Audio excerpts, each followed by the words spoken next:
Ok, bonjour tout le monde. Donc, on va, ça va être le dernier cours dans Planète SV, n'est-ce pas? Il me semble. Oui, est-ce qu'il y en a un encore? Non, ok, oui, voilà, c'est le dernier. Euh, et on va passer notre dernier cours sur un sujet en virologie. Donc, on va parler de infection et épidémie à coronavirus.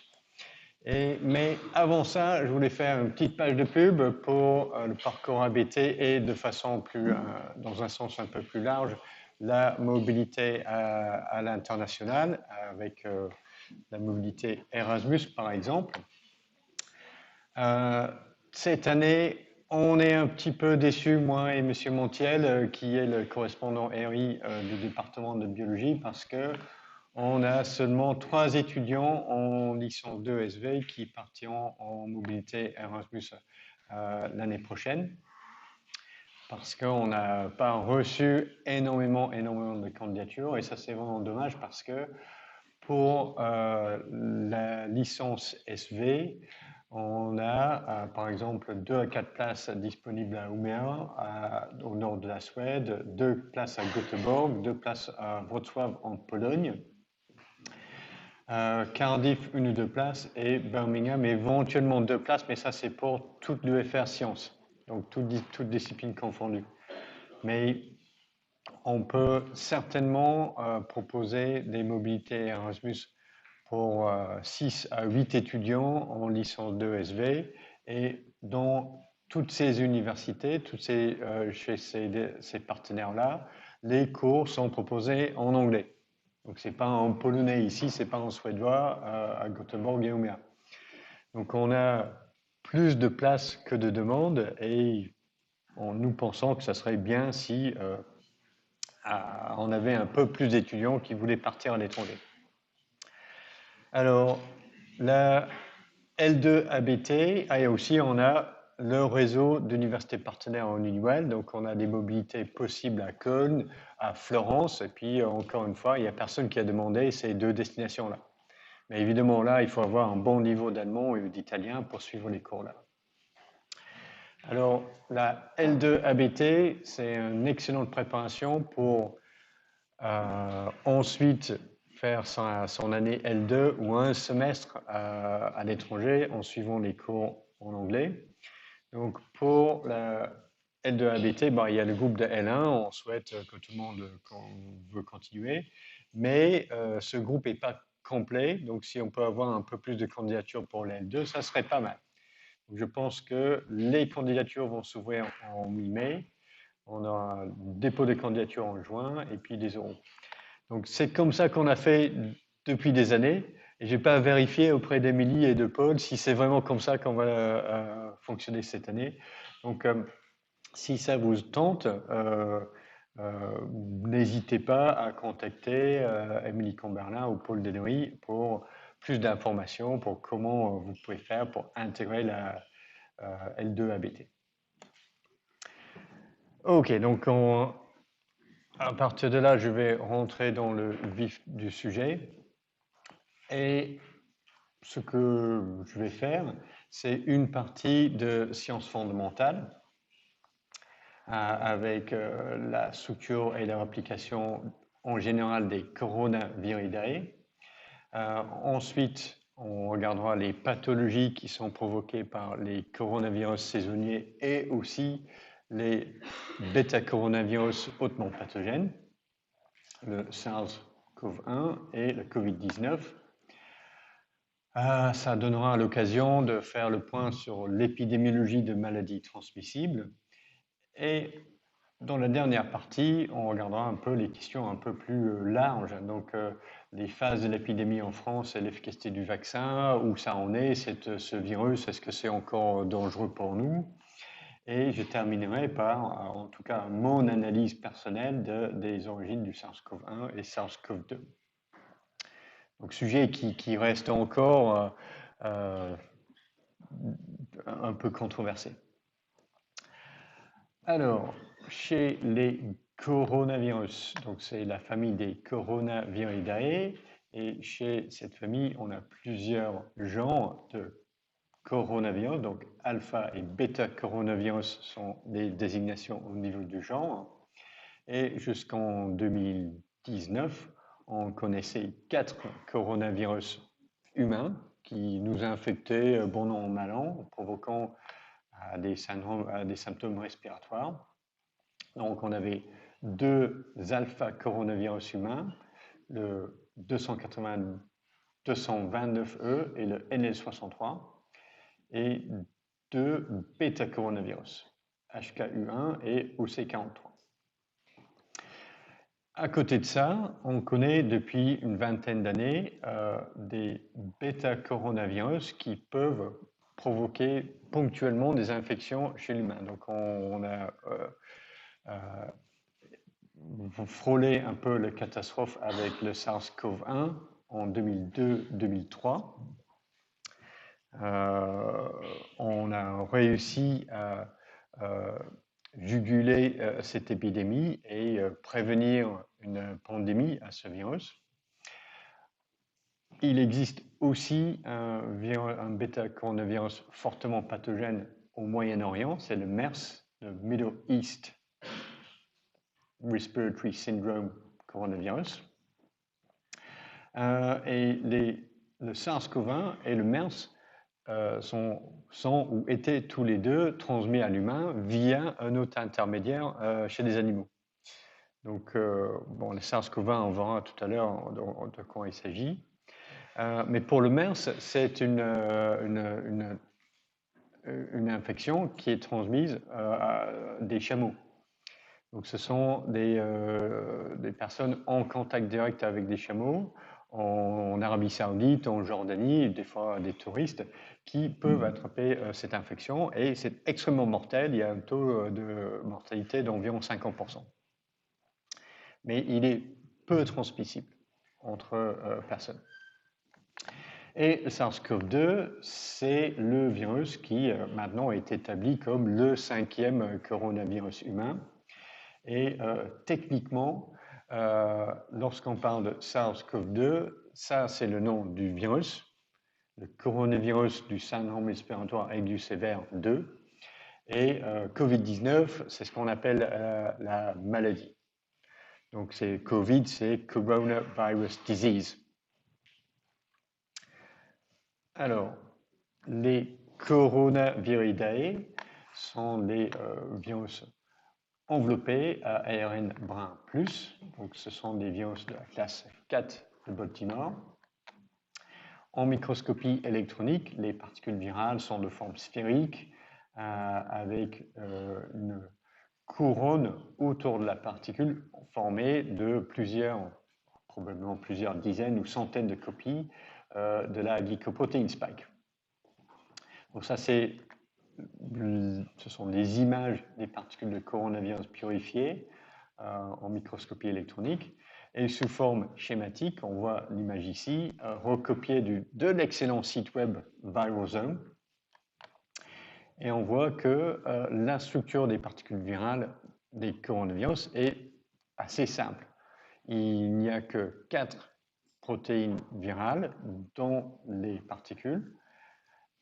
À l'intérieur, on a la nucléocapside composée de l'ARN génomique du virus, complexée avec des milliers de copies de la protéine de nucléocapside. Dans l'enveloppe virale, il y a 2 protéines membranaires virales, la protéine M et la protéine E, qui sont impliquées dans l'assemblage et le bourgeonnement du virus et la libération de la particule virale. Et à l'extérieur, on a une seule glycoprotéine virale, la glycoprotéine spike, dont la fonction est de s'attacher au récepteur sur la cellule et d'effectuer l'entrée du virus ou de son ARN dans la cellule hôte. Donc, structure de particules virales assez simple. Malheureusement pour nous, lorsqu'on regarde le génome de ce virus, c'est un génome relativement complexe, c'est-à-dire qu'on a 30 kilobases de ARN simple brun, ce qui est le génome le plus grand pour un virus à ARN brun plus. Les coronavirus tiennent le record.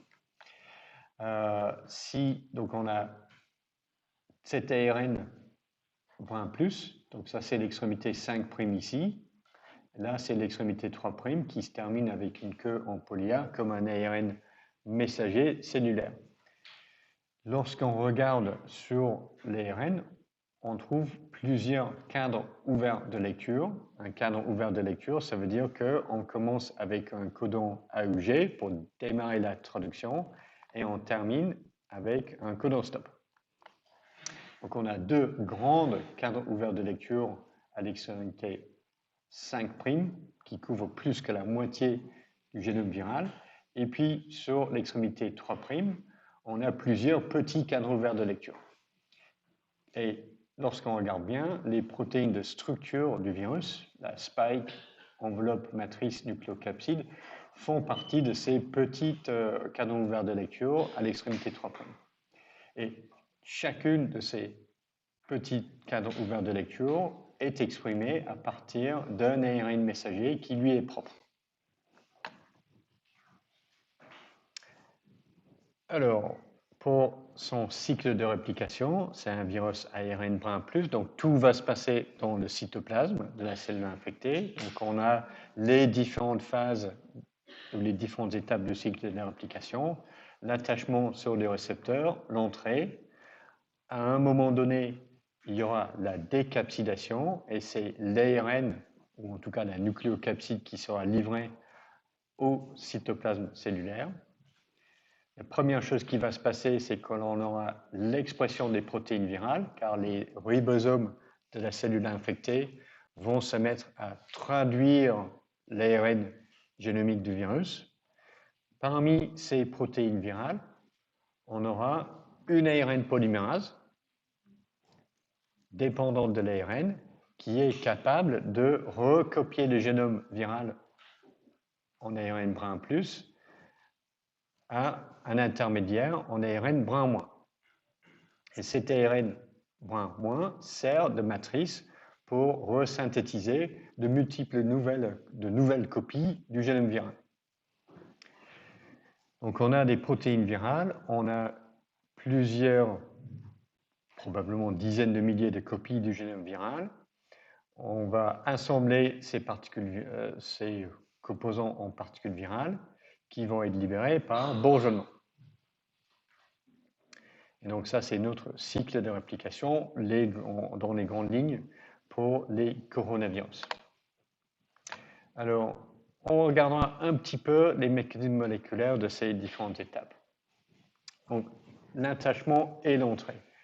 Donc ça, c'est médié par l'interaction spécifique entre la glycoprotéine de spike sur l'enveloppe virale et le récepteur exprimé à la surface de la cellule. Et les différents coronavirus, saisonniers ou fortement, ou les nouveaux bêta-coronavirus, utilisent des récepteurs différents. Alors, ce que l'on peut remarquer, c'est que le SARS-CoV-1, qui a sévi en 2002-2003, et le SARS-CoV-2 utilisent le même récepteur, la molécule ACE2, qui est exprimée à la surface des cellules épithéliales, dont les voies respiratoires. Alors, on pourrait se dire, ah oui, c'est pour ça que le virus ces deux virus ont été plus pathogènes, parce qu'ils utilisaient un récepteur différent. Mais c'est faux, parce que lorsqu'on regarde l'alpha coronavirus NL63 utilise exactement le même récepteur. Et ce virus-là provoque des infections saisonnières pas particulièrement pathogènes. Donc, ce n'est pas l'utilisation d'un récepteur ou un autre qui explique la pathogénicité des SARS-CoV-1 ou SARS-CoV-2. Et on voit que le MERS, il utilise un autre type de récepteur. Alors, une fois que le virus s'attache son récepteur, c'est le début du processus d'infection.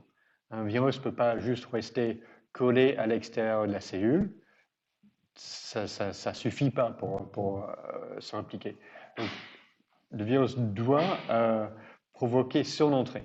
Et donc, l'internalisation est souvent par l'endocytose, c'est-à-dire que la particule virale sera internalisée dans un endosome, dans la cellule. Ensuite, ce qui va être nécessaire pour livrer l'intérieur de la particule virale dans le cytoplasme, c'est une protéolyse partielle de la protéine de spike, et c'est ça qui va permettre la fusion membranaire entre l'endosome ou la membrane plasmique cellulaire et l'enveloppe virale. Et c'est ça qui va permettre l'entrée de la nucléocapside dans le cytoplasme. Alors tout ça, ce sont des fonctions de la glycoprotéine de spike. Et lorsqu'on regarde la structure de cette protéine, la forme native de la glycoprotéine de spike est un trimère sur l'enveloppe virale. Donc on a ici une représentation d'un trimère de cette protéine. Et ce qu'il faut imaginer, c'est que l'enveloppe virale, c'est ici, là, vers le bas. Et ça, c'est à l'extérieur de la particule virale. Globalement, donc ici, on a un monomère. Donc ça, c'est les 3 copies de la glycoprotéine spike ensemble avec une couleur différente pour chacun. Donc on voit qu'elles sont un peu imbriquées l'une dans l'autre. Si on sépare un monomère, on voit que l'on a en gros 2 parties différentes de la glycoprotéine spike. On a ce qu'on appelle le domaine S1, qui est vers l'extérieur de la particule virale, qui est formé en feuillet bêta. Ça, ce sont ces petites flèches-là sur le schéma.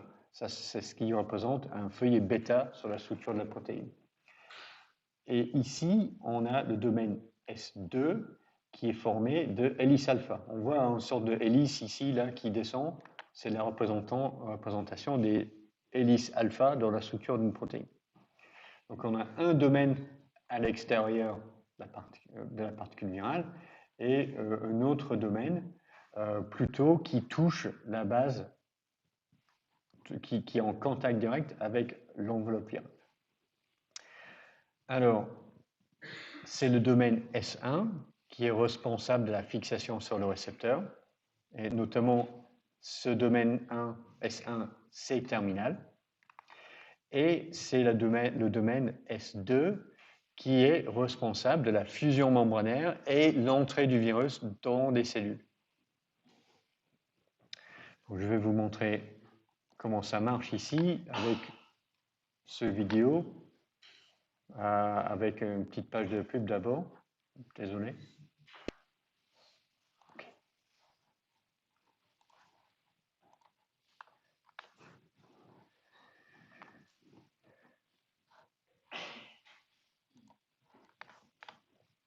Okay, donc ça c'est notre particule virale avec la glycoprotéine de spike en trimère à l'extérieur, la nucléocapside à l'intérieur qui est repliée sur elle-même, et on voit l'ARN viral qui est un peu enroulé autour de la nucléocapside.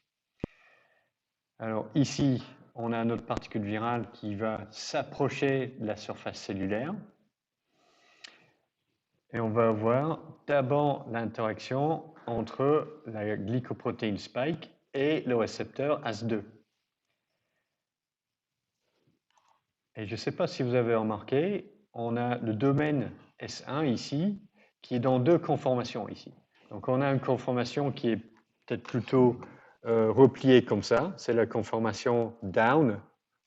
Et pour interagir avec le récepteur, il faut que ce domaine se relève un petit peu. La conformation up. Donc là, on a le S1, c'est domaine C-terminal qui est dans la conformation up là. Donc il interagit avec son récepteur.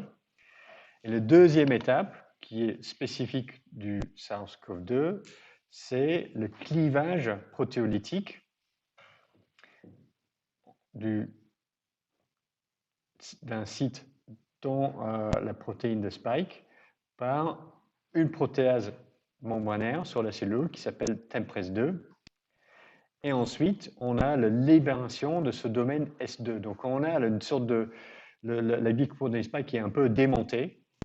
Et le domaine S2 va s'allonger et projeter des domaines, une partie de la protéine dans l'enveloppe, dans la membrane plasmique cellulaire. Puis ensuite, il va se replier sur lui-même et provoquer la fusion entre l'enveloppe virale et la membrane plasmique cellulaire. Donc on a en quelque sorte l'enveloppe virale qui va se dissoudre dans la membrane plasmique cellulaire. Et une fois qu'on a fait ça, donc on voit la particule virale qui se dissout dans la membrane cellulaire. Et lorsqu'on a ce processus, lorsqu'on est comme ça, ce qui était à l'intérieur de la particule virale, bah, en fait, il rentre dans le cytoplasme de la cellule. D'accord? Donc cette étape de fusion membranaire, c'est nécessaire pour n'importe quel virus enveloppé. Et c'est le domaine S2 qui effectue cette étape de fusion. Alors, pour que ça marche, la glycoprotéine de spike S doit être clivée à deux sites, au site S1, S2 et au site S2'. Si ce clivage ne s'effectue pas, la glycoprotéine, le domaine S2 ne peut pas se déplier. Donc on peut pas, le virus pourra peut-être s'attacher à la surface des cellules, mais il ne pourra pas rentrer. Et ces deux sites de clivage sont effectués par des protéases cellulaires, soit par des catepsines qui sont présentes dans les endosomes, ou alors, comme on a vu tout à l'heure sur la vidéo, la protéase TMPRESS2 à la surface de la cellule. Donc ça c'est spécifique pour le SARS-CoV-1 et le SARS-CoV-2. Ceci dit, c'est la nécessité d'endocytose ou pas, ou l'implication de TMPRESS2 ou pas, c'est différent selon le coronavirus et aussi différent selon la souche du coronavirus.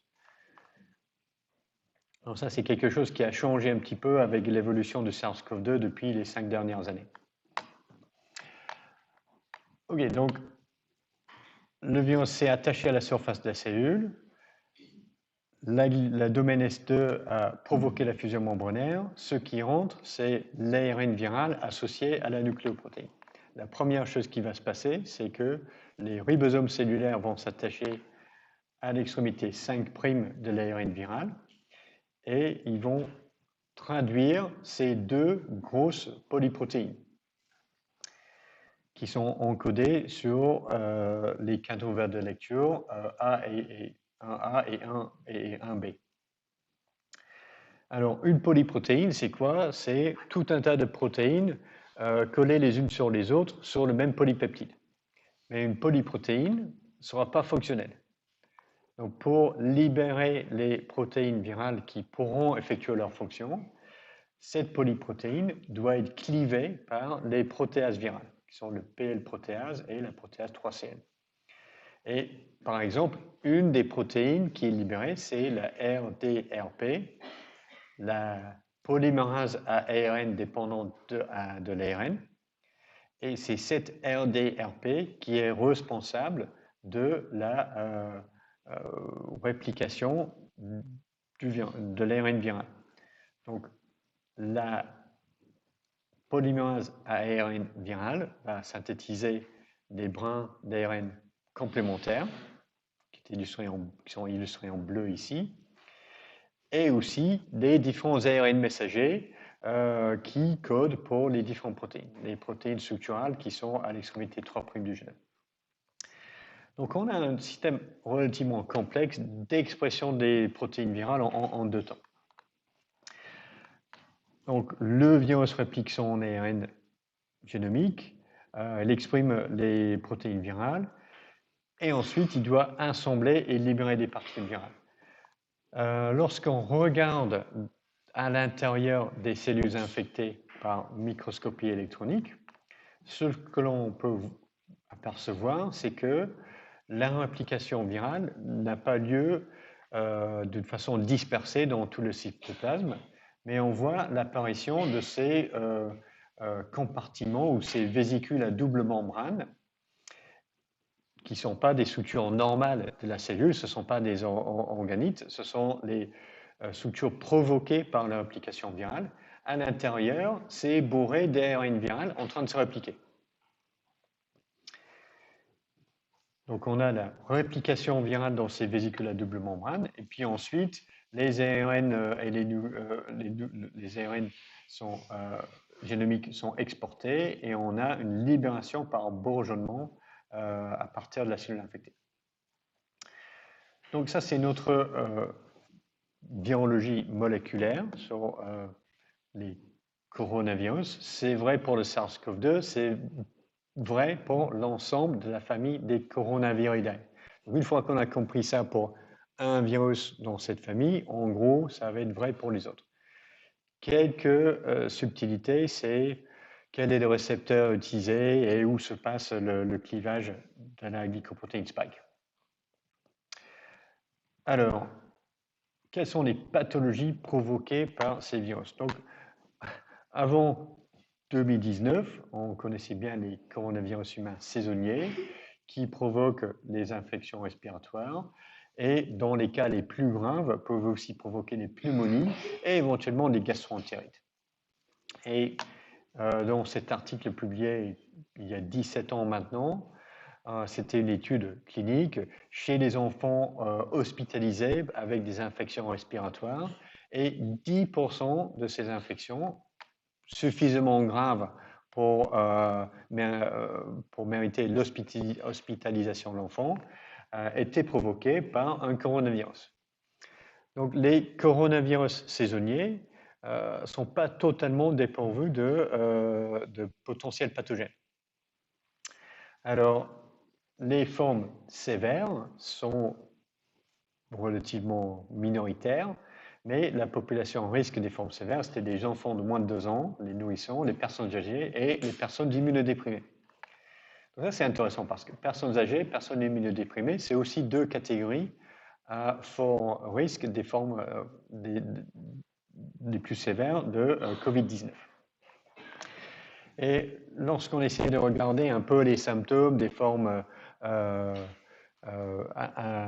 anodines et des formes sévères, bon, relativement peu d'études, mais ça c'est une étude que j'ai trouvée publiée en 2018, effectuée à New York, où l'équipe a essayé à identifier des enfants infectés par les coronavirus saisonniers qui étaient suivis soit par un médecin en ville, soit ils étaient hospitalisés. Donc hospitalisés, c'est la forme sévère des infections chez les enfants. En ville, c'est un peu l'infection que tous les enfants vont choper de temps en temps.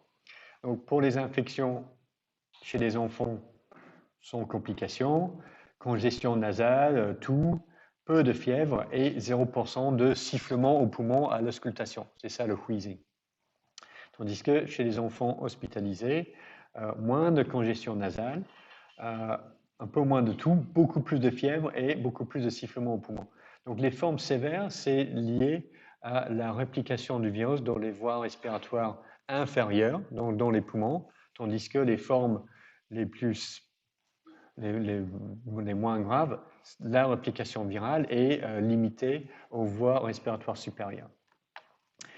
Et dans l'étude, on a pu identifier que la durée de les symptômes duraient 4 à 14 jours, en moyenne une semaine, et ensuite les enfants, ils allaient mieux. Donc ça, c'est la pathologie des coronavirus saisonniers. À côté de ça, on a ces nouveaux bêta-coronavirus. Donc le MERS, je ne vais pas en parler, mais le SARS-CoV-1, c'était plusieurs foyers d'infection et chaînes de transmission chez des gens en 2002-2003. Et donc, différents groupes de personnes atteintes par ce virus ont été étudiés et on a remarqué que les symptômes étaient beaucoup plus sévères qu'une infection à un coronavirus saisonnier. Donc, on avait une phase d'incubation. Phase d'incubation, c'est la période entre l'infection et la déclaration des symptômes. En moyenne, 6 jours. Tout le monde avait de la fièvre, tout le monde avait une toux sèche, myalgie, douleur musculaire et un radio-pulmonaire anormal pratiquement chez tout le monde. Donc, réplication du virus intense dans le poumon, myalgie, peut-être un peu de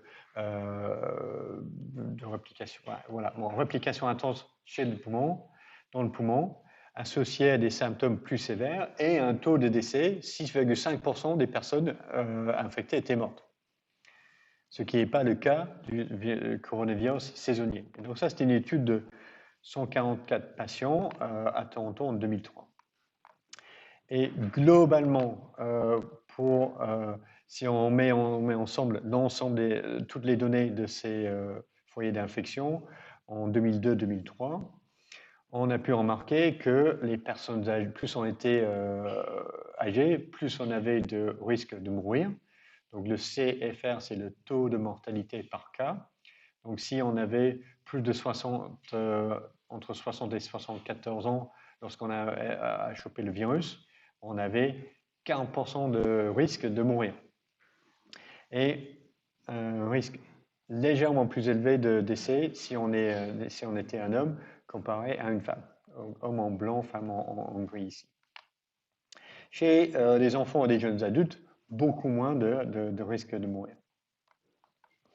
Donc ça, c'était le SARS-CoV-1, une infection sévère et mortelle dans une proportion non négligeable des cas. Alors, qu'en était-il pour le SARS-CoV-2? Et là, je parle de la première vague d'infections qui a frappé le monde en 2020. Donc, on a jour 0, l'infection via les voies respiratoires. Ensuite, on a une phase d'incubation, 5 à 6 jours. Et ensuite, les premiers symptômes, fièvre, toux, fatigue, myalgie, perte de goût. Pas vraiment de nez qui coule. Donc la perte de goût ou de l'odorat, c'était le truc spécifique du SARS-CoV-2 et très différent des autres infections.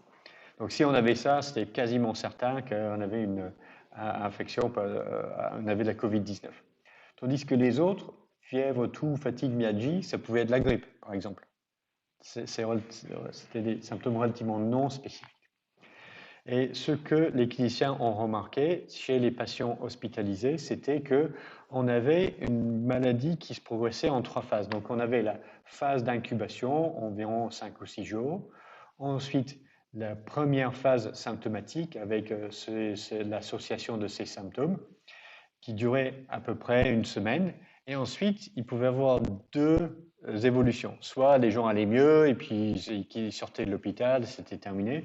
Ou alors, ça n'allait pas mieux, les symptômes allaient en s'aggravant dans une deuxième phase, avec difficulté à respirer, besoin d'être sous oxygène et maladie critique chez une proportion des patients.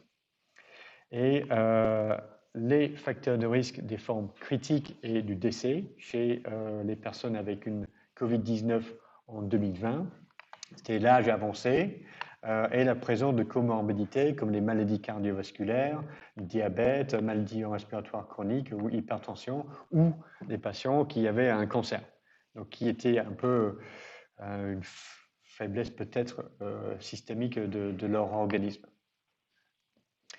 Alors, j'ai déjà cité un peu cette statistique, le CFR, le taux de mortalité par cas. Et ça, c'est une des choses, une des statistiques qu'on utilise pour comparer la pathogénicité d'une infection. Donc, on a 2 choses, le CFR et le IFR. Le IFR, c'est le nombre de cas mortels sur le nombre d'infections, mais souvent, c'est difficile à connaître. Parce que un cas, c'est un cas clinique, quelqu'un qui est suffisamment malade pour aller voir son médecin. Et le médecin va dire, OK, vous avez la grippe, monsieur ou madame, ou vous avez la COVID-19. Donc c'est un cas clinique. Une infection, bon, bah, toutes les infections ne provoquent pas. Donc selon le virus, on peut avoir des infections asymptomatiques, on ne s'en rend pas compte, ou peu symptomatique. C'est-à-dire, on ne se sent pas bien, mais on n'est pas suffisamment malade pour rester à la maison ou aller voir le médecin. Et ces infections-là, c'est très, très difficile à les compter. Donc, la plupart du temps, on connaît le CFR, le taux de mortalité par cas. Et ici, j'ai donné quelques exemples d'infections virales, donc avec des infections extrêmement pathogènes comme le virus Ebola Zaïre. En 2014-2016, en Afrique de l'Ouest, on a eu une épidémie majeure avec presque 30 000 personnes infectées. plus de 11 000 décès, le CFR était de 40%. La variole en Inde dans les années 1970, on avait un CFR de 30%. Mais c'était les cas hospitalisés, donc les cas les plus sévères. Les gens qui n'étaient pas suffisamment malades pour aller à l'hôpital ne sont pas comptés ici. Là, au JOL, en République démocratique du Congo en 2019, plus de 300 000 cas, 6 000 décès, un CFR de pratiquement 2%, donc non négligeable. Et presque l'ensemble des victimes étaient des jeunes enfants ici. Alors, la grippe saisonnière, pour donner un sorte de comparateur pour le SARS-CoV-2 ou la COVID-19, la dernière saison de grippale, avant la COVID-19, 2018-2019, on a estimé à peu près 1,8 million de cas en France, 8 000 décès, et ça, si on fait les calculs, ça donne un CFR de 0,4%, 0,45%. Et ça, c'est ce qu'on considère un peu normal pour la grippe saisonnière. Alors, qu'en était-il pour la COVID-19? Alors, la meilleure étude pour ça, en France en tout cas, c'était une étude publiée par des épidémiologues et des virologues à l'Institut Pasteur en mai 2020. Et ils essayaient de rassembler l'ensemble des données qui existaient dans le pays à ce moment-là. Et ce qu'ils ont pu faire, c'était qu'ils avaient une estimation du nombre total d'infections dans le pays par tranche d'âge. Et si on était infecté, ils pouvaient calculer le risque d'être hospitalisé. Et chez les patients hospitalisés, ils avaient le risque de mort. Et s'ils mettaient ces deux choses-là ensemble, ils ont pu calculer l'IFR, le taux de mortalité par infection, avec une estimation et un écart type dans l'incertitude de leur mesure. Donc pour des jeunes adultes de 20 à 29 ans, donc l'âge des étudiants, là, on est à un taux de mortalité et ça, ce sont les proportions en pourcentage, hein. Ce n'est pas une proportion parce que c'est un pourcentage. Donc moins de 0,01%, donc moins d'un décès pour 10 000. Et cette proportion, il augmentait, surtout avec les personnes âgées. Et si on applique un peu ça à la démographie de la France, l'IFR total pour tout le pays, c'était estimé à environ 0,5%. Et c'est pour ça qu'on a dû faire qu'on a dû avoir toutes les mesures pour nous empêcher de sortir et tout ça. Parce que si on avait une infection qui allait infecter peut-être 40 millions de personnes dans le pays, avec 0,5% des gens infectés qui allaient mourir, ça allait nous faire quelque chose comme 200 000 décès dans une période d'1 mois. Et les urgences, ils allaient être totalement inondés et dépassés par le nombre de patients graves qui allaient rentrer. Donc c'était c'était ce type de calcul qui a imposé les mesures qu'on a tous connues. Alors, pourquoi on avait le risque de voir 10 millions, 20 millions, 40 millions de personnes infectées dans un temps court? Parce que lorsqu'un nouveau virus arrive dans une population vierge qui n'a aucune immunité contre le virus, ce qui se passe, c'est qu'on a une croissance exponentielle du nombre de cas au début de l'épidémie. Et ça, on peut le modéliser par ce qu'on appelle les modèles SEIR. Et dans ces modèles-là, les différentes personnes dans la population sont considérées en étant dans 4 catégories. Donc S, ce sont des gens susceptibles à l'infection et n'ont jamais été infectés. E, c'est quelqu'un exposé, qui vient d'être infecté. Donc ici, on a une population de 100 individus. On a une nouvelle infection qui arrive. On a une personne exposée et ensuite, cette personne-là va devenir infectieuse, donc symptomatique, infectée, infectieuse, et elle pourra exposer 3 autres personnes.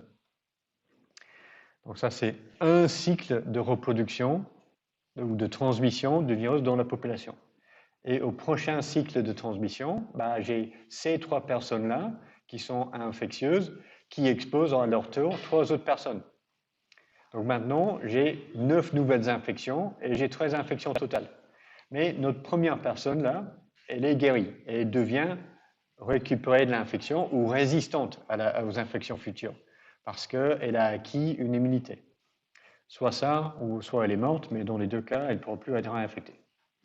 Et donc, l'épidémie continue comme ça, et au fur et à mesure que le virus se répand, elle finit par infecter pratiquement tout le monde dans la population.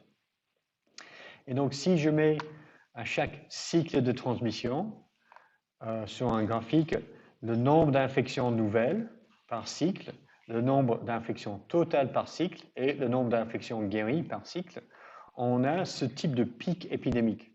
Donc, on a une phase exponentielle au début, on a un pic, ensuite ça diminue. Et à la fin de mon épidémie, tout le monde a été infecté. Et la raison pour laquelle on a 0 nouvelles infections à la fin, c'est que à la fin, tout le monde a été infecté et devient résistant à l'infection. Donc on ne peut pas se faire réinfecter ici. Alors ces modèles SEIR sont extrêmement efficaces et utiles pour expliquer l'épidémiologie d'infections aiguës qui sont suivies d'une immunité durable. Et ça, c'est typiquement le cas pour la rougeole, la varicelle, les orients et des choses comme ça. Donc, lorsque ce type de virus arrive dans une population qui est susceptible, on a un pic épidémique important et puis il peut arriver 2 choses. Alors, si on est dans une petite population isolée, par exemple sur une île, le virus va infecter tout le monde sur l'île, mais après, il ne pourra plus circuler parce qu'il aura infecté tout le monde et il ne trouvera pas de nouvelles hôtes susceptibles. Et c'est ce qu'on a observé dans une épidémie de la rougeole sur les îles Féroé en 1846, sur l'île de Rotuma dans le Pacifique en 1911. Donc ça, ce sont des données récupérées qui ont été réanalysées 100 ans plus tard. Donc on a une parfaite pic épidémiologique avec le nombre de décès sur l'île. Et mine de rien, le taux de mortalité ici, c'était 12%. Donc ça a tué 12% de la population. Ou alors, si on a une grande population, ce qui va se passer, c'est que le virus infectera tout le monde, mais à la fin, il pourra continuer à se transmettre parce qu'il trouve encore des nouvelles hôtes susceptibles, qui sont des enfants. Parce que les enfants qui n'ont pas encore rencontré de virus, en fait, le virus peut les infecter. Et si la population est suffisamment grande, on a toujours un nombre de jeunes enfants que le virus peut infecter. Donc, c'est pour ça qu'on a un peu les maladies d'enfance, rougeole, varicelle, orion, ce sont des maladies qui donnent des infections aiguës suivies d'une immunité durable. La seule façon pour le virus de persister dans la population, c'est de toujours infecter des individus qui sont susceptibles, des jeunes enfants. Alors, il y a d'autres choses qui sont intéressantes dans ces modèles SEIR. Donc, par exemple, au tout début de ma petite épidémie ici, j'avais une personne infectieuse qui a exposé 3 autres individus, qui a transmis le virus à 3 autres. Donc le taux de reproduction de mon virus au début de l'épidémie était de 3. J'ai une personne infectée qui a infecté 3 autres. Et ça, c'est ce qu'on appelle la valeur de R0. Et c'est une valeur qui quantifie la transmissibilité ou la contagiosité de nature contagieuse d'une infection. Donc, pour différents types d'infections, on essaye de calculer ou déterminer la valeur R0 pour savoir à quel point l'infection est contagieuse. Donc, pour le SARS-CoV-1, on a estimé le R0 de 2 à 3. Pour la variole, on l'estimait à quelque chose entre 5 et 10. Pour la rougeole, c'est pratiquement l'infection virale le plus contagieux, humaine le plus contagieuse qu'on connaisse, avec un R0 entre 15 et 18. Si on a un enfant dans une classe, chez des enfants non vaccinés, qui a la rougeole, bah, il va infecter 15 à 18 autres enfants dans la classe. C'est aussi transmissible que ça. Alors, pour le SARS-CoV-2, pendant le 2020, on a eu différentes estimations, à peu près entre 2 et 3, probablement une sous-estimation parce qu'on ne comptait pas vraiment les cas asymptomatiques. Probablement le SARS-CoV-2, 2020, il avait une R0, 6, 7, 8, quelque part dans cette gamme-là, un peu comme la variole. Ensuite, avec les vagues d'Omicron, qui étaient fortement transmissibles, on a eu plus de données et on a eu des valeurs de R0 rapportées entre 8 et 12. Alors, le R0, c'est le taux de reproduction du virus au début de l'épidémie.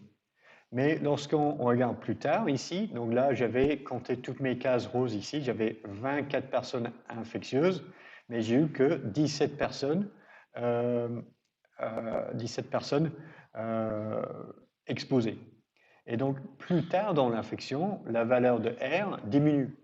Donc là j'avais 17 nouvelles infections à partir de 24 personnes infectieuses, dont mon R était à 0,7. Et ça, c'est un truc important. Si on peut baisser cette valeur de R, le taux de reproduction du virus à chaque cycle de transmission, ben, l'épidémie s'éteindra. Pourquoi? Parce que là, j'ai eu 24 personnes infectées qui ont transmis le virus à 17 personnes. Si ça continue comme ça, on va avoir peut-être 12 personnes infectées, ensuite 8, ensuite 5, ensuite 3, ensuite 1, et puis ensuite 0. Donc l'infection disparaîtra. Et ça, c'est un peu derrière toutes les mesures de contrôle. Donc l'idée, c'est que si on connaît la valeur de R0, ça nous dit, on peut en dériver le pourcentage de transmission qu'il faut bloquer pour baisser la valeur de R à moins de 1. Donc pour le SARS-CoV-1, il fallait bloquer la moitié ou les 2 tiers de transmission. Pour la variole, il fallait bloquer 80-90% des transmissions. Pour la rougeole, 94-95% des transmissions. C'est pour ça que la vaccination est tellement importante pour ces infections. Parce qu'ici, là, c'est un virus si contagieux qu'on n'y arrive pas. Alors, 2 facteurs contribuent à R. Le nombre de contacts que l'on a avec des personnes susceptibles et la probabilité de la transmission à chaque contact. Et si on veut contrôler une épidémie, on essaye de travailler, de modifier ces 2 facteurs. Donc pour le nombre de contacts, c'est l'interdiction de regroupement, concerts, sport, les bars, restaurants, télétravail, fermer les écoles et tout ça. Donc on limite le nombre de contacts. Et pour limiter la probabilité de transmission à chaque contact, c'est lavage des mains, pousser dans son coude, porter le masque quand on est symptomatique pour éviter de répandre le virus partout autour de soi. Et donc, lors des confinements, on avait ces 2 choses-là qui marchaient ensemble. C'est pour ça qu'on a réussi à limiter l'épidémie. Mais la leçon, c'est que vraiment, c'est difficile à contrôler des épidémies si le R0 est supérieur à 5. Plus cette valeur de R0 est importante, plus les mesures de contrôle doivent être drastiques et contraignantes. Parce qu'il faut bloquer une proportion des transmissions de plus en plus importante. Ok, donc on a une demi-heure, on va essayer d'aller vite sur les phases de l'épidémie en France et l'efficacité du vaccin. Donc j'ai arrêté de renouveler cette diapositive parce qu'on arrête de recenser toutes les infections depuis plus d'1 an maintenant. Mais néanmoins, on a une assez bonne série de données entre le début de l'épidémie en 2020 et début 2023. Et donc ici, c'est le nombre de cas détectés par des techniques de laboratoire, et ici, c'est le nombre de décès. Et donc, dans la première vague, on avait une pic de pratiquement 1000 décès par jour et seulement 4000 cas par jour. Mais ça ne veut pas dire que le virus tuait 25% des personnes qui étaient infectées, parce qu'on n'avait pas assez de moyens diagnostiques. Donc l'immense majorité des infections n'étaient pas diagnostiquées.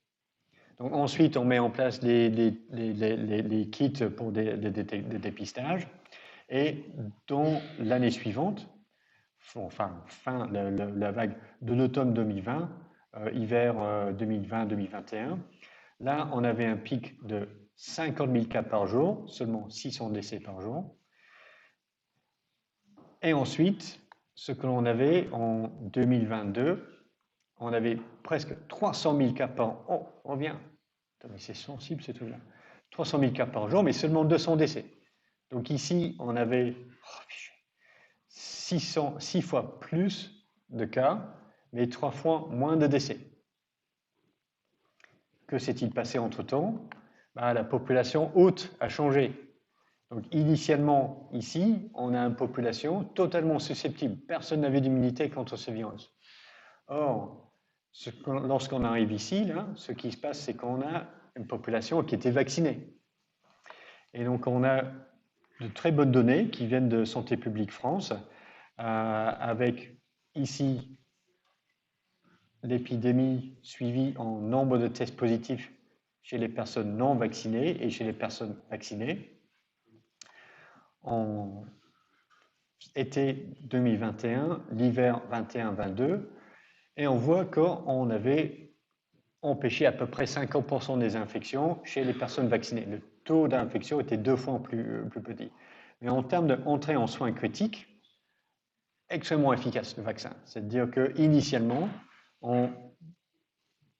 pendant l'hiver 2021-22, la vaccination a permis d'éviter 80 à 85% des formes sévères. Et donc ça, c'est mon estimation brute, non ajustée pour les facteurs de risque, parce que le taux de vaccination chez différentes proportions de la population était un peu différent. Mais néanmoins, ces chiffres bruts montrent que on avait vachement plus de risques d'avoir une forme grave si on était non vacciné. Alors, par la suite, ce que l'on voit, c'est que on a une diminution de l'effet protecteur de la vaccination.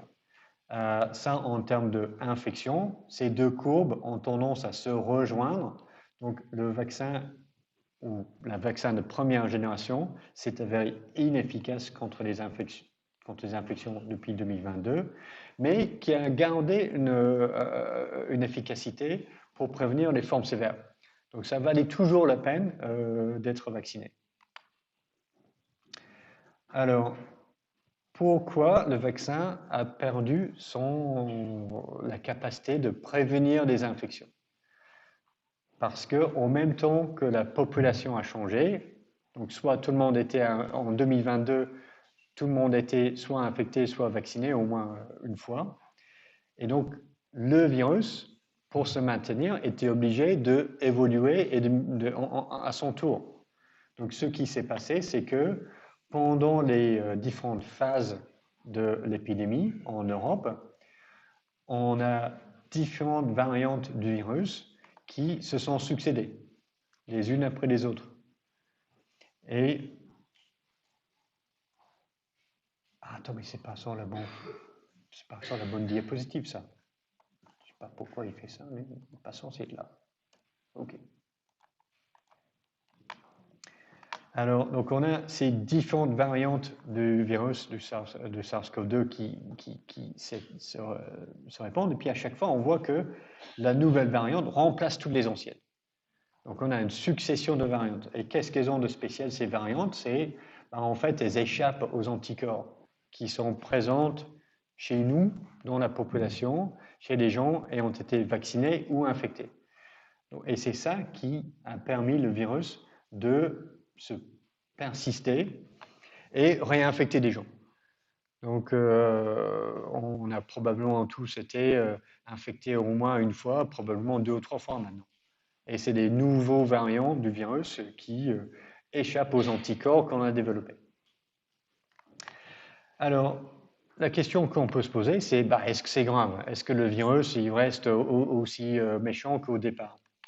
Et là, j'ai sorti des chiffres de Santé publique France, le bulletin national qui est sorti juste la semaine dernière avec les infections respiratoires au niveau national.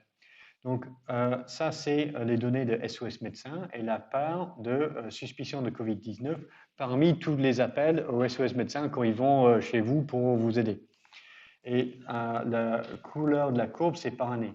Donc ça, c'est 2021, 2022, 20% au pic des appels au SOS Médecins, c'était le Covid-19. 2024-25, là, c'est la ligne rouge. Là. Cet hiver, là, pratiquement zéro appel SOS Médecins a été provoqué par un Covid-19. Et c'est aussi vrai lorsqu'on regarde la part de Covid-19 dans des hospitalisations après être allé aux urgences.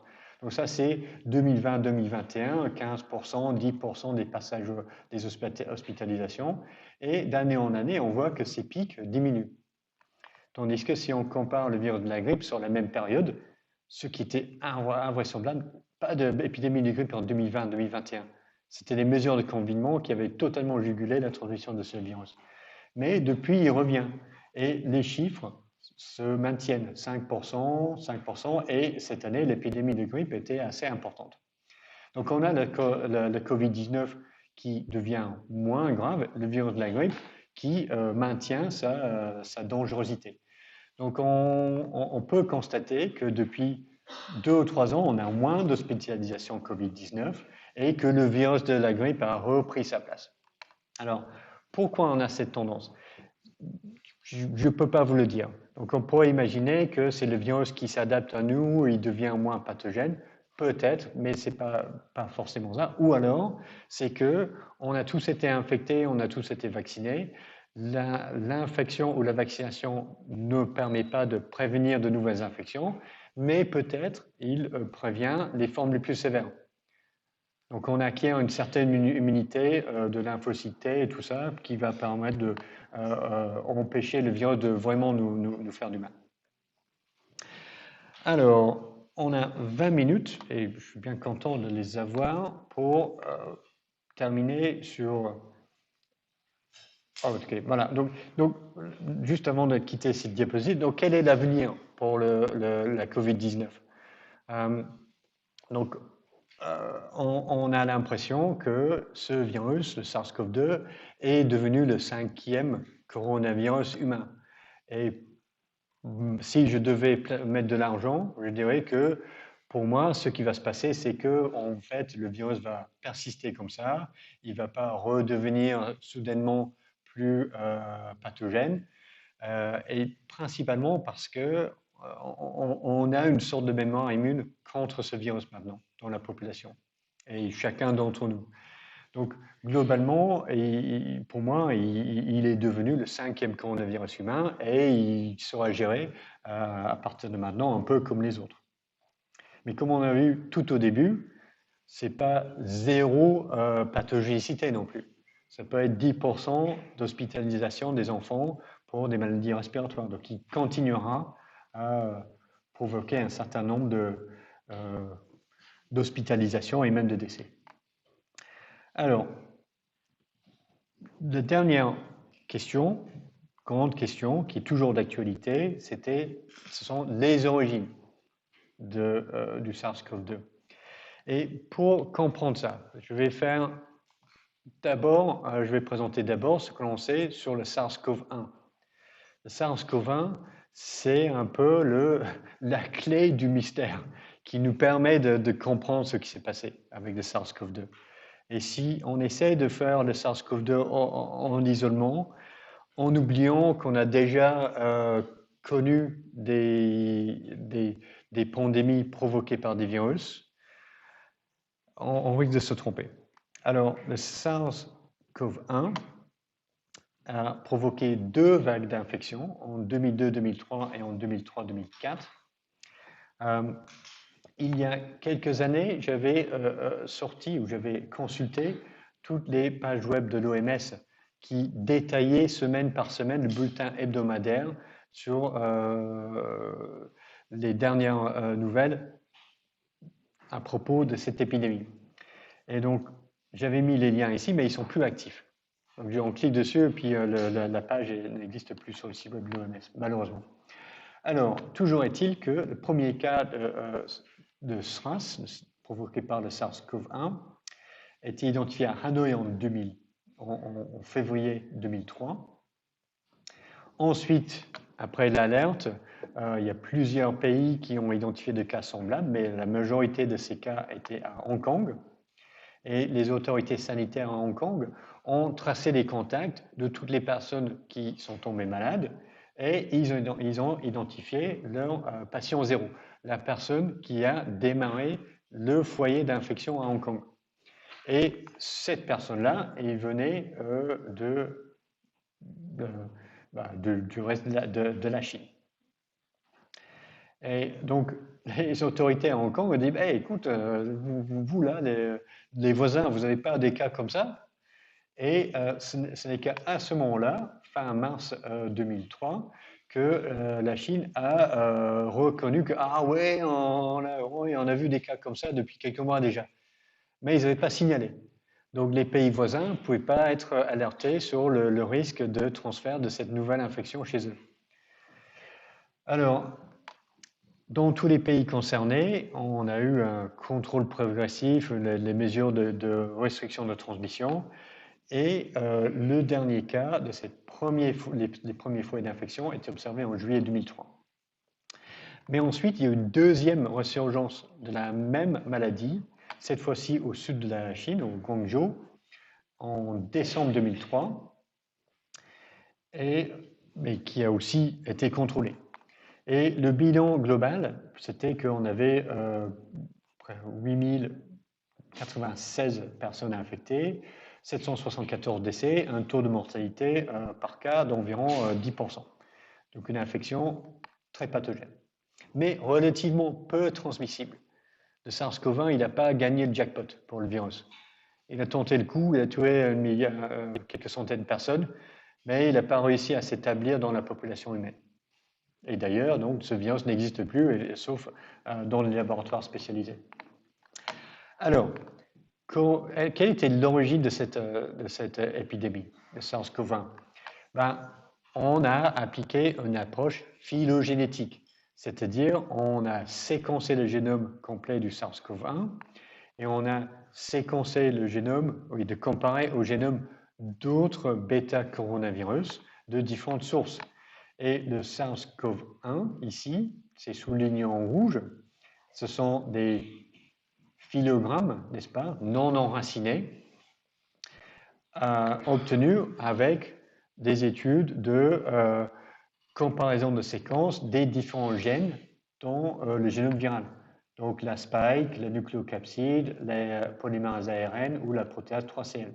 Et quel que soit le gène à étudier, le SARS-CoV-1 a toujours été, le plus proche parent a toujours été un coronavirus de la chauve-souris, BAT SARS-CoV. Conclusion, notre SARS-CoV-1 venait à l'origine d'un coronavirus de la chauve-souris. Mais les gens qui étaient infectés n'avaient aucun contact avec des chauves-souris.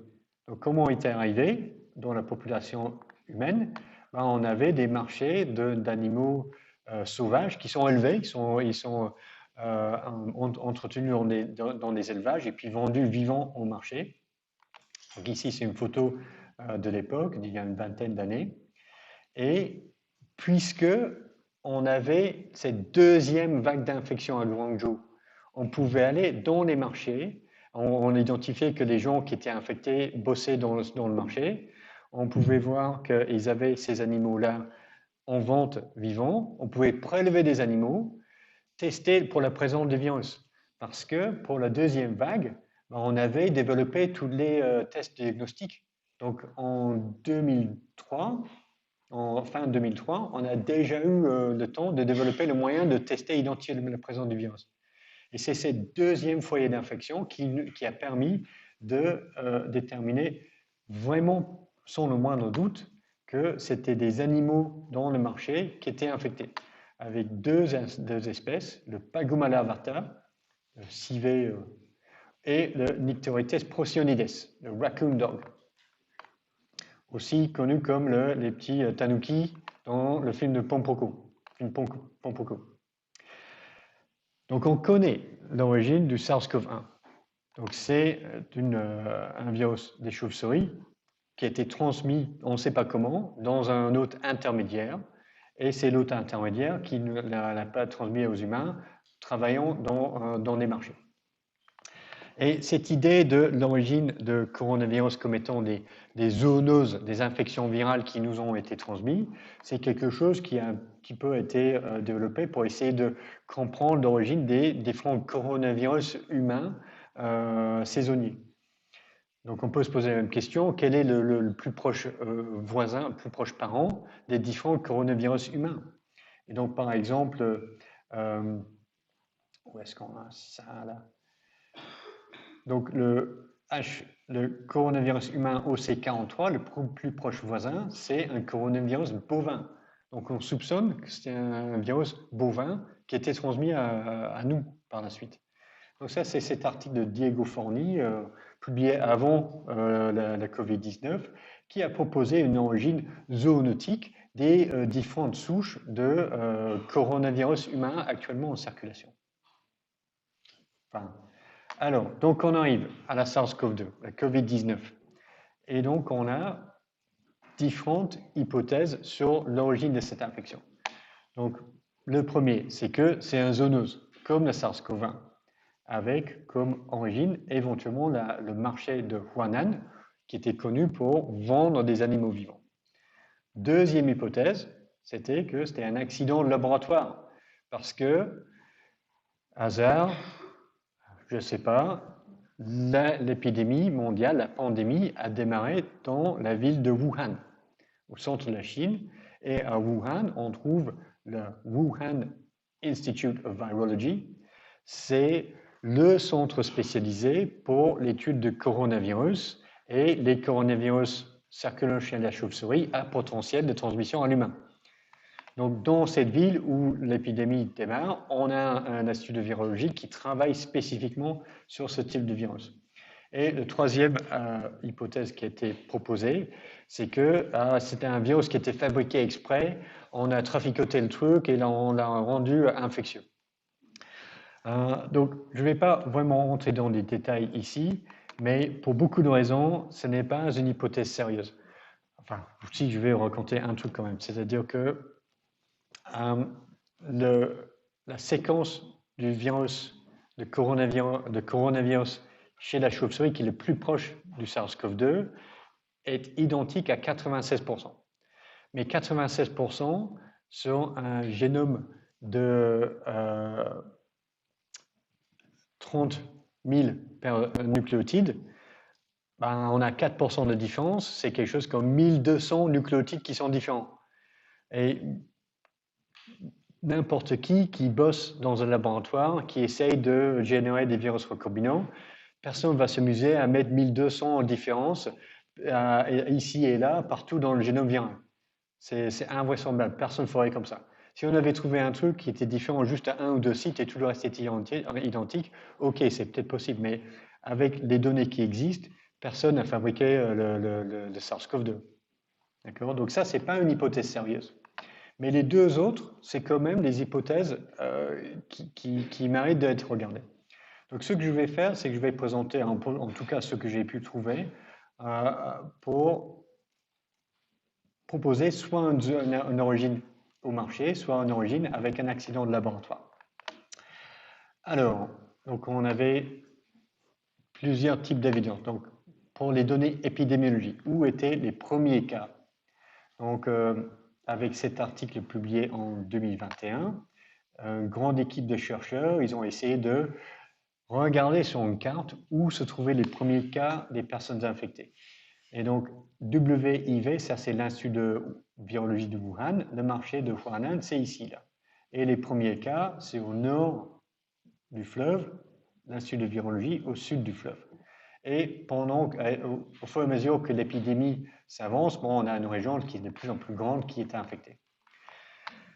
Donc, au premier abord, on a l'impression que les premiers cas étaient autour du marché et pas à proximité de l'Institut de virologie de Wuhan. Et on peut aussi dire que toutes les informations dont on dispose ouvertement, c'est qu'il n'y avait pas de cas cliniques chez les employés de l'Institut de virologie de Wuhan, ni chez leurs contacts. Alors, si on regarde de plus près, il y a eu une mission de l'OMS qui était envoyée en Chine en 2021, qui a rendu son rapport, et ils ont identifié les premiers cas de décembre 2019. Alors ensuite, la même équipe de chercheurs, ils ont trouvé les adresses de domicile de la majorité de ces premières personnes, et ils ont mis sur une carte. Et pareil, ça c'est l'adresse de domicile de tous les premiers cas du mois de décembre.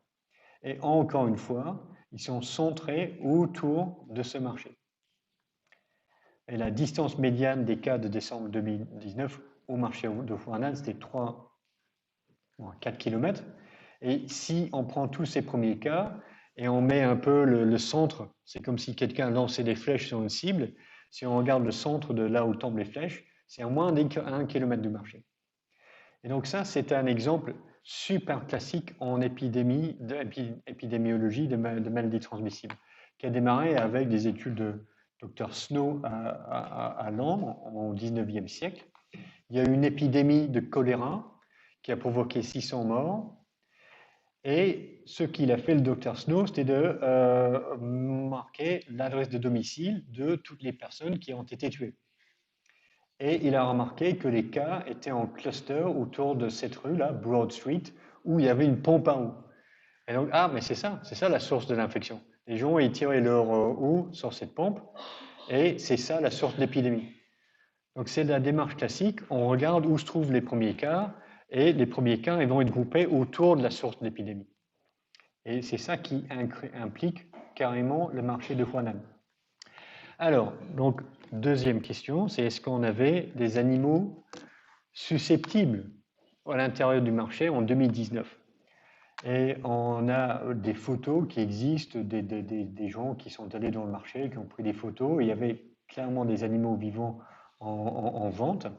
Et des chercheurs qui étaient intéressés par ce risque de transmission, ils ont répertorié des espèces présentes en novembre 2019 ou en décembre. Donc ND, c'est non déterminé, on n'a pas d'informations. Y, yes, N, c'est no. Donc, les deux espèces qui nous intéressent, le Nyctereutes procyon et le Pagoma larvata. Pagoma larvata, non, pas présent en novembre. Le raccoon dog, oui, présent en novembre, présent en décembre. Donc c'est celui-là qui était là. Une autre chose qui était faite, c'était que le marché était fermé en début janvier 2020, et ensuite les autorités chinoises ont envoyé des gens pour prélever les surfaces à différents endroits dans le marché. Et sur ces prélèvements environnementaux, on a extrait les ARN, extrait les ADN, et on a essayé de détecter la SARS-CoV-2 par PCR. Et en effet, on a quelques sites qui sont positifs. Et on a eu plus de positifs dans la section autour des animaux qui étaient vendus vivants, ici, là. Mais il n'y avait pas que ça. Donc il y a des zones dans le marché qui sont positives.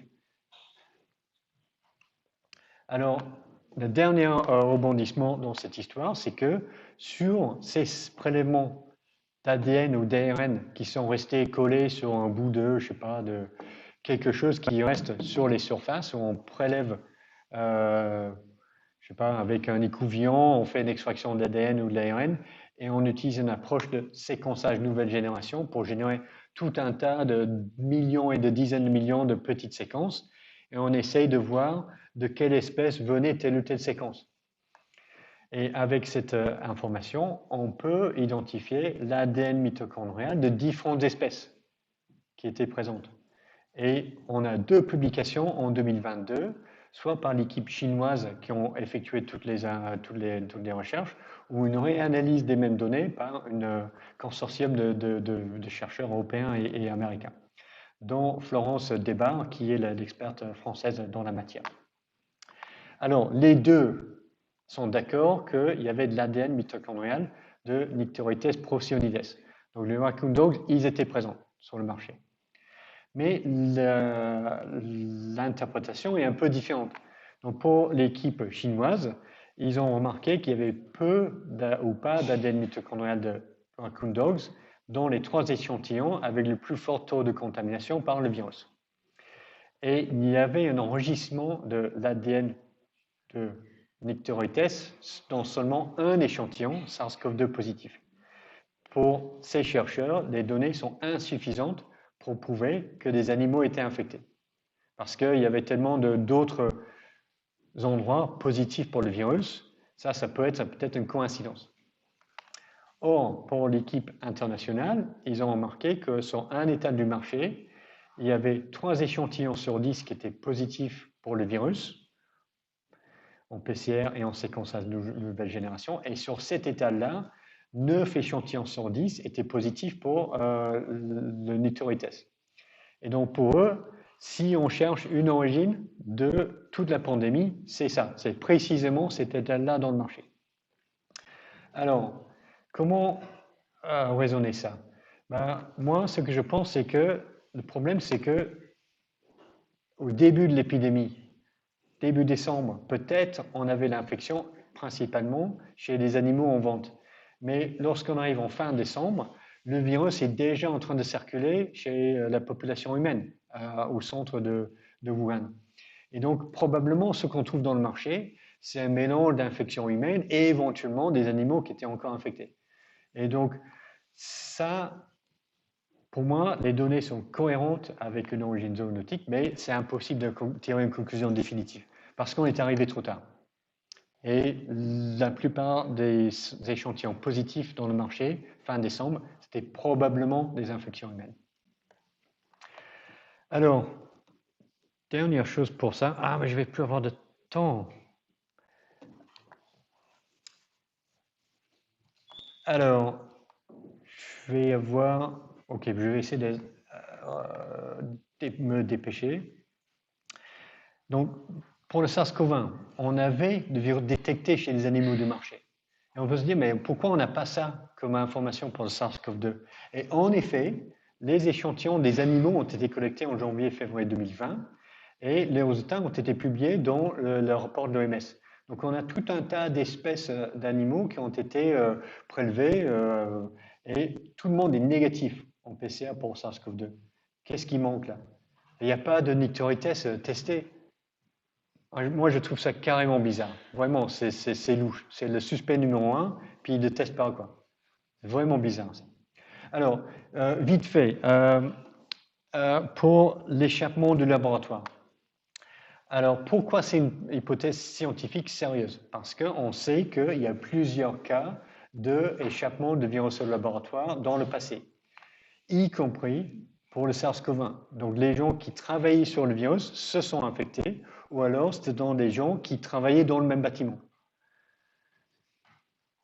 Donc, on sait que c'est déjà arrivé, et puisque c'est déjà arrivé, peut-être c'est arrivé aussi cette fois-ci. Donc, c'est une hypothèse sérieuse, et en 2023, 2020, on a une série de déclarations des agents d'intelligence aux États-Unis qui ont dit, certaines ont dit qu'ils pensaient que le virus venait d'un laboratoire, le Department of Energy, le FBI, et dernièrement, le CIA a aussi changé son avis, avec le nouveau directeur qui était nommé récemment par la nouvelle administration Trump. Alors, je vais essayer de voir sur quoi ils basent leur évaluation. Ce n'est pas facile à trouver, parce qu'ils ne publient pas leurs données. D'accord?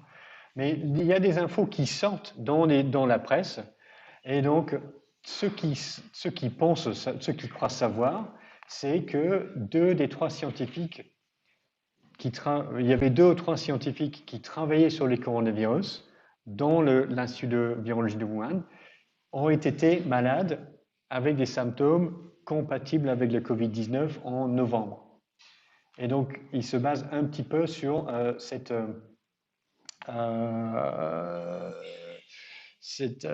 information. Et ils ne disent pas comment ils le savent, ni pourquoi on devrait leur croire, parce que c'est classé. Donc, ils ne peuvent pas nous dire comment ils savent ça. Mais ils disent qu'on doit les croire. Alors, quel est le point de vue chinois de ça? Les gouvernements chinois disent qu'ils avaient en place un système de monitorage de la santé de tout le monde qui travaillait avec ces virus et qu'il n'y avait personne qui était malade avec des symptômes style Covid-19 pendant cette période-là. Et aussi qu'ils ont des échantillons de sang qui auraient indiqué si quelqu'un était infecté. Et donc, ils n'ont pas de données sérologiques qui disent que les gens aient été infectés à l'époque. Et dernier truc, c'est que le gouvernement chinois, ils disent que là, c'est manipulation politique. Tout ce qui sort des gouvernements américains en disant que ça venait de laboratoire, c'est devenu politique. Ça aide pas pour découvrir la vérité. Parce qu'on a le gouvernement chinois, les autorités chinoises, qui sont dans une phase un petit peu sur le défensif. Et ça aide pas pour avoir un partage libre d'informations. Alors, où est-ce qu'on en est actuellement? Donc, avec le résumé, quelles sont les données en faveur d'une zoonose origine au marché? On a eu des cas autour du marché qui étaient les premiers cas. On sait qu'il y avait des animaux sensibles dans le marché. Et toutes les données ont été publiées dans les journaux scientifiques, donc on peut aller le voir pour vérifier. Pour le lab leak, ce que l'on dit, c'est qu'il y avait des chercheurs de l'Institut de virologie qui étaient malades et qui travaillaient avec le coronavirus dans un niveau de sécurité qui n'était pas suffisant. Ça, je pense que ça, c'est vrai, c'est avéré. Ça, on ne sait pas comment on le sait. Et c'est incohérent avec les premiers cas qui étaient trouvés autour du marché. Parce que ces gens-là, s'ils avaient été le début de l'épidémie, ils auraient dû infecter les membres de leur famille, par exemple. Il n'y a aucune évidence pour ça. Et le dernier truc, spécifiquement, c'est qu'il y avait cette équipe de virologie qui travaillait spécifiquement sur les virus à potentiel pandémique. Quelles sont les faiblesses dans les deux cas? Pour les zoonoses, il manque cette pièce-là. Aucun échantillon d'un animal de genre Nyctereutes qui a été analysé. Et ça, je trouve vraiment que c'est louche. Ici, quelle est la faiblesse du lab leak? Tout ce qu'on sait, ce sont dans des articles de presse citant des analyses des services de renseignement. Et donc, c'est extrêmement difficile pour quelqu'un comme moi, ou quelqu'un plus expert que moi, un vrai expert, pour savoir si c'est valable ou pas. Parce qu'ils gardent tout ça secret, quoi. Donc, pour moi, je pense que on ne saura jamais avec certitude quelle était l'origine. C'est un événement historique. Donc, on est dans quel est le plus probable. Et pour moi, c'est le zoonose qui est le plus probable parce qu'on a une quantité de vraies données scientifiques que l'on peut analyser qui vont dans ce sens-là. À côté, on a des soupçons. Donc je ne dis pas que c'est impossible pour moi, mais pour moi, l'hypothèse d'origine, la sorte d'origine, c'est le marché. C'est vraiment là où on a le plus d'informations solides qui vont dans ce sens. Et le dernier mot pour la fin, c'est qu'il ne faut pas oublier que cette épidémie a provoqué beaucoup de morts, en particulier chez le personnel hospitalier. Et ce médecin, monsieur le docteur Wenliang Li, qui était un des premiers à alerter le monde sur l'existence de cette nouvelle maladie dangereuse, malheureusement été infecté par le virus et il en est mort en février 2020 à l'âge de 33 ans. Donc je vous laisse comme ça et merci de votre écoute jusqu'à la fin.